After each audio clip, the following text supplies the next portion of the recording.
صدیوں پرانی بات ہے۔ مشرق کی ایک عظیم وادی میں ایک ایسا شہنشاہ حکومت کرتا تھا جس کی تلوار کی گونج اور سلطنت کی وسعت 7 سمندروں تک مشہور تھی۔ اس کا نام تاریخ کے اوراق میں شہنشاہ ظفر الدین کے طور پر درج ہے۔ کہا جاتا ہے کہ اس کا تخت سونے اور نیلم سے بنا تھا، محل کی چھتیں ستاروں کی طرح چمکتی تھیں اور محل کے دروازے اتنے بلند تھے کہ گھوڑے پر سوار بھی انسان جھکنے کی ضرورت محسوس نہ کرتا۔ شہنشاہ صرف جنگوں کا فاتح نہیں تھا بلکہ انصاف کا پیکر بھی تھا۔ جب وہ دربار میں بیٹھتا تو امیر اور غریب سب کو ایک ہی صف میں کھڑا کرتا۔ لوگوں کو یقین تھا کہ اگر کوئی شخص ظلم سہ رہا ہے اور بادشاہ تک پہنچ جائے تو انصاف ضرور ملے گا۔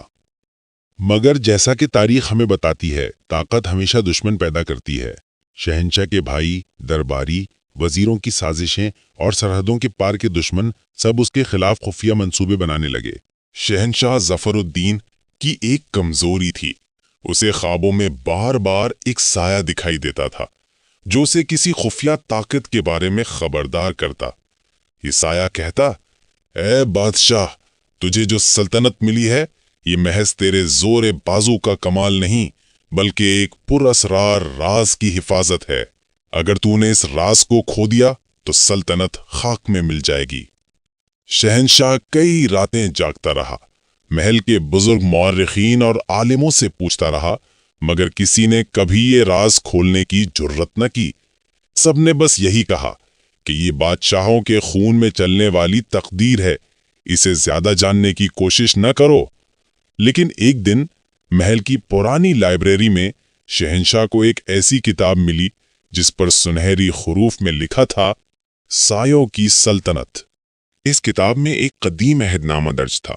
سلطنت اسی وقت قائم رہ سکتی ہے جب شہنشاہ کا دل وفادار رہے اور رعایا کا خون ناحق نہ بہے۔ اگر کبھی بادشاہ غرور میں آ گیا یا بے گناہوں پر ظلم ہونے لگا تو محل کے نیچے چھپا ہوا خفیہ دروازہ کھل جائے گا اور سائے اس سلطنت کو نگل جائیں گے۔ اسی دوران شہنشاہ کے بھائی شہزادہ نعمان نے دشمن ریاست کے ساتھ خفیہ معاہدہ کیا۔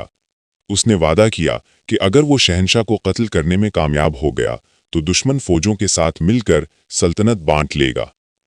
نعمان نے محل کے کچھ وزیروں کو بھی اپنے ساتھ ملا لیا۔ رات کے اندھیرے میں سازش تیار کی گئی۔ ایک طرف دشمن فوجیں سرحد پر چڑھائی کرنے کو تیار تھیں اور دوسری طرف اندر سے محل کی دیواریں کمزور کی جا رہی تھیں۔ جب خبر شہنشاہ تک پہنچی تو اس نے اپنی تلوار ہاتھ میں لی اور کہا، میں نے اپنی سلطنت تلوار کے زور پر بنائی ہے، اگر یہ ڈوبنی ہے تو تلوار کے سائے میں ڈوبے گی۔ جنگ شروع ہوئی۔ میدان میں گھوڑوں کی ٹاپ، تلواروں کی جھنکار اور شہنشاہ کی گرج سب دشمن کے دلوں کو دہلا رہی تھی۔ لیکن غداری کا زہر اندر تک پھیل چکا تھا۔ شہزادہ نعمان نے پیچھے سے حملہ کیا اور اپنے ہی بھائی کے سپاہیوں میں بغاوت کروا دی۔ اس جنگ کے بیچ جب شہنشاہ کا خون میدان میں بہا تو زمین کانپنے لگی۔ محل کے نیچے چھپا دروازہ کھل گیا۔ لوگوں نے دیکھا کہ زمین سے کالے دھوئیں اور لمبے سائے نکل رہے ہیں۔ وہ سائے نہ انسان تھے نہ جانور بلکہ ایسی مخلوق جو چیخوں سے روحیں نکال لیتی تھی۔ یہی وہ وقت تھا جب کتاب کی پیشگوئی سچ ثابت ہوئی۔ جو سلطنت انصاف اور وفاداری پر قائم تھی وہ غداری اور خون خرابے کے باعث سایوں کے قبضے میں چلی گئی۔ شہزادہ نعمان نے جب تخت پر بیٹھنے کی کوشش کی تو سائے اسے گھسیٹ کر اندھیروں میں لے گئے۔ دشمن فوجیں بھی بھاگ نکلیں کیونکہ کسی نے کبھی ایسی طاقت نہ دیکھی تھی۔ کہا جاتا ہے کہ اس کے بعد وہ سلطنت زمین سے یوں غائب ہوئی جیسے کبھی وجود ہی نہ رکھتی ہو۔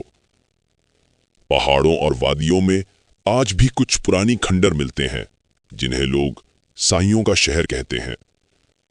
مسافر جب وہاں سے گزرتے ہیں تو رات کو عجیب سرگوشنا سنتے ہیں، جیسے کوئی ان سے کہہ رہا ہو، طاقت کا نشہ سب کچھ چھین لیتا ہے، انصاف کرو ورنہ سائے جاگ اٹھیں گے۔